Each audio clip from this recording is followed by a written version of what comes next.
Vous êtes bien sur la web radio de Pasteur Somain.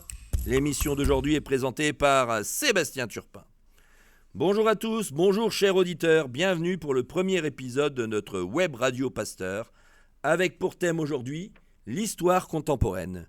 Je suis Sébastien Turpin, professeur d'histoire, et c'est moi qui ai l'avantage de vous présenter cette première émission. Nous sommes pour cette première avec la classe de 3e Yvonne Abbas, et notre premier thème est un sujet d'histoire, un thème ô combien important de l'histoire du XXe siècle. Il s'agit du génocide des Juifs dans les camps de mise à mort durant la Seconde Guerre mondiale entre 1942 et 1945.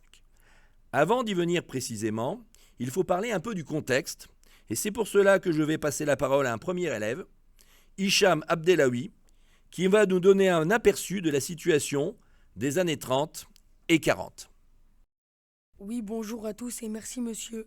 La question est donc celle du contexte, ce qui revient à dire que se passe-t-il en 1942 au moment où l'extermination des Juifs débute dans les camps de mise à mort. Premier élément déjà, c'est la guerre, la Deuxième Guerre mondiale, et elle dure déjà depuis 3 ans. Ce conflit a débuté en 1939. Deuxième élément, cette guerre, les Allemands sont en train de la gagner. Ils ont battu les Polonais en 1939 et surtout la France en 1940. En 1942, quasiment toute l'Europe est soumise à l'Allemagne, à l'exception notable du Royaume-Uni et de l'URSS, les deux pays qui se battent encore contre l'Allemagne. Troisième élément, l'année précédente, en 1941, les États-Unis sont attaqués dans l'océan Pacifique par le Japon et immédiatement, les Américains entrent dans la partie en aidant les Anglais et les Soviétiques contre l'Allemagne. Quatrième élément, ces Allemands si dominants sont commandés par un chef, le Führer Adolf Hitler, depuis 1933, et lui et son parti nazi, et ils ont depuis le départ la volonté de s'agrandir à l'Est, d'acquérir un Lebensraum, c'est-à-dire un espace vital, une terre considérable voulue par les nazis, car pour eux, ils ont le droit à ces terres, car ils se considèrent comme étant la race des seigneurs. Dernier élément de contexte, et il est lié avec le précédent, depuis 1933 et leur arrivée au pouvoir en Allemagne, Hitler et les nazis ont mis en place une politique raciste et antisémite, donc anti-juive. Les juifs allemands ont fui le pays. Pour les nazis, les juifs ne sont pas des hommes, mais une autre espèce, des sous-hommes, des animaux, des vermines, qui ne valent rien. À partir de 1939, les nazis vont déjà loin car ils n'hésitent pas à tuer des juifs en Pologne et en 1941, il y a en URSS une tuerie énorme par balle d'1 million de juifs qu'on appelle la Shoah par balle. Problème pour les nazis, il reste en Europe 10 millions de juifs dont les nazis ne veulent pas et la tuerie par balle n'est pas assez efficace. Merci cher Hicham pour toutes ces informations, pour toutes ces explications. Et nous allons aller plus loin en nous intéressant à la question que vous avez posée. Que font les nazis des 10 millions de juifs encore en vie en Europe ? Pour répondre à cette question, nous allons donner la parole à Tom Sulerzicki qui va vous dire ce que notre classe a visité afin justement de trouver toutes les réponses à cette question. Merci monsieur. Pour réunir toutes ces informations, monsieur Turpin nous a fait visiter une mini-exposition qui s'appelle l'album d'Auschwitz, qui a été prêté gracieusement par l'Institut Yad Vashem de Jérusalem. Ces panneaux sont disponibles et visibles par tous les élèves au premier étage à côté de la salle C116. Cet album d'Auschwitz est le seul document visuel connu pour illustrer le processus d'absorption et de sélection des Juifs arrivés à Birkenau. Cet album contient 56 pages et 193 photos de Auschwitz. Ce document a été créé par deux SS allemands qui se nomment Ernst Hoffmann ou Bernhard Walter entre mai 1944 et juin 1944. Les photos montrent l'ensemble du processus de l'extermination des Juifs sans montrer le meurtre. Il se trouve au laboratoire de conservation de Yad Vashem, récolté par Lily Jacob, libérée par l'armée américaine du camp Dora Miltelbo. Elle s'effondre d'épuisement à sa sortie quand elle reprend connaissance et cherche dans les meubles pour trouver un vêtement chaud et elle retrouve cet album dans un meuble. Lily prend donc l'album et le conserve. Merci pour cette présentation de l'album d'Auschwitz. Parmi les photographies présentes dans cet album, il y a des trains, des wagons qui servaient à déporter les Juifs, et c'est Jules Venet qui va nous dire ce qu'étaient ces trains et comment les déportés y vivaient. Dans les wagons à bestiaux, on entasse les juifs car ils sont considérés comme des sous-hommes. Ils sont dans des conditions déplorables. Ils restent debout pendant tout le voyage, environ 2-3 jours, car ils sont serrés. Ils font leurs besoins dans un seau au milieu du wagon car c'est humiliant puisqu'ils doivent montrer leurs attributs sexuels. Les nazis utilisent ce genre de transport car une partie des juifs décèdent pendant le trajet.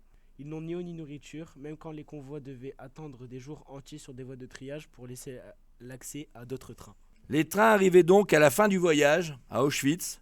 Je passe la parole à Maïssa Mastari, qui nous raconte la suite, c'est-à-dire que se passait-il à l'arrivée des déportés.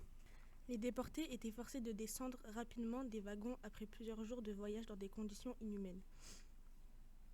Entassés sans nourriture, torts d'une chaleur suffocante ou un froid glacial, beaucoup étaient déjà mortes durant le trajet. Une sélection a été effectuée sur la rampe d'arrivée supervisée par des SS. Il y avait d'un côté ceux qui sont jugés sur leurs conditions physiques, puis ils ont séparé les hommes d'un côté, les femmes d'un autre, celles aussi enceintes, les enfants et les personnes âgées également. Les déportés étaient dépouillés de leurs affaires. On leur faisait croire qu'ils allaient prendre des douches et qu'ils retrouveraient leurs biens, leurs affaires, leurs valises plus tard. Ceux qui sont destinés au travail forcé par un processus de déshumanisation, rasage de cheveux, tatouage d'un sur le bras et attribution d'un uniforme rayé. Merci, chère Maïssa. Donc les personnes étaient séparées. Que se passait-il pour ceux qui avaient été choisis pour la mort? De suite, le gazage. C'est Carla Sanchez qui va nous l'expliquer. Les inaptes, c'est-à-dire ceux qui ne peuvent pas travailler, les petits-enfants, les bébés, les femmes enceintes, les personnes âgées, les personnes malades ou souffrantes, n'entraient pas dans le camp. C'est le moment d'une petite marche où tous ces condamnés longent le camp et ils arrivent à côté d'un grand bâtiment pourvu d'une grande cheminée. S'il y a du monde, on leur demande de patienter. Il y a là un petit bois et s'il fait beau, on peut s'asseoir et presque se détendre. Puis c'est le moment de l'entrée dans le bâtiment. On passe par un vestiaire et dans celui-ci, les déportés doivent se déshabiller totalement pour aller à la douche. Ils déposent leurs affaires sur les bancs et les porte-manteaux qui ont des numéros qu'on leur demande de retenir pour retrouver plus facilement les affaires. Des savons sont distribués. Les déportés entrent dans une grande salle de douche avec des pommeaux par lequel l'eau est censée sortir. Mais quand la porte du vestiaire est refermée sur le toit, un grand SS fait tomber des pastilles de Zyklon B, un gaz toxique qui fait mourir toutes les personnes enfermées en une vingtaine de minutes. Les portes sont rouvertes ensuite, le gaz s'échappe puis les corps sont emmenés dans les fours crématoires où ils sont brûlés. Il y avait donc non seulement la volonté de les tuer, mais de faire disparaître les corps, de faire s'évaporer les cendres dans la terre et de nier le crime. Je laisse la parole à Mathéo Merlier pour nous dire ce qui se passe pour les autres déportés, ceux qui ont été choisis pour la vie, ceux qui sont jugés aptes. Ceux qui sont choisis pour le travail entrent dans le camp, on les dépouille de leur habit et on leur donne une sorte d'uniforme rayé de déportés.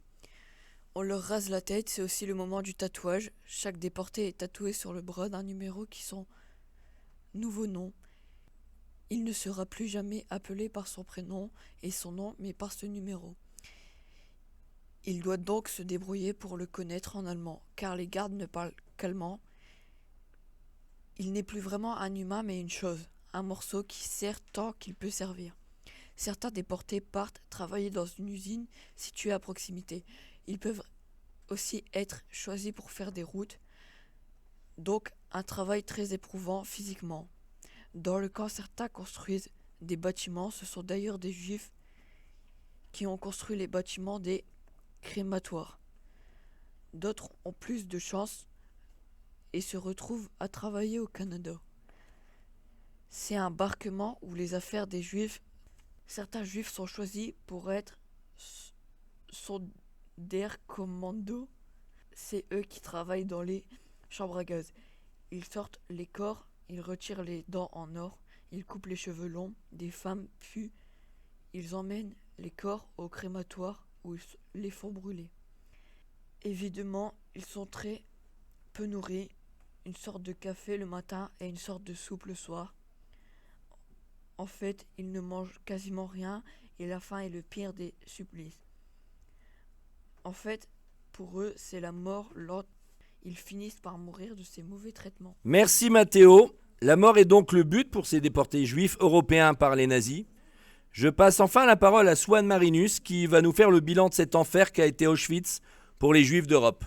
Alors, au total, il y a eu 1 million de morts à Auschwitz en 3 ans, mais il y a d'autres camps de mise à mort comme Sobibor ou Majdanek, moins connus mais tout aussi terribles. En tout, il y a eu 6 millions de Juifs morts dans ces conditions. Cependant, les camps de mise à mort, c'est 11 millions de personnes qui ont été exterminées. Cela signifie qu'il n'y avait pas que des Juifs. D'autres populations ont été visées par les nazis, les Slaves et particulièrement des Polonais. On peut ajouter des Allemands qui ont refusé de faire la guerre. On les appelle des objecteurs de conscience.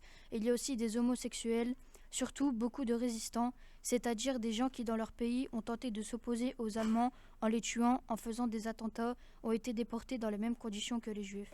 Merci Swan pour ce terrible bilan et qui explique qu'on parle de génocide car il y avait ici la volonté des nazis de faire disparaître la totalité de la population juive. Ce que les Juifs appellent aujourd'hui du mot hébreu Shoah, la catastrophe. Merci à tous les élèves de la 3e Abbas pour ce travail. Je voudrais remercier également tous ceux qui ont permis l'exposition.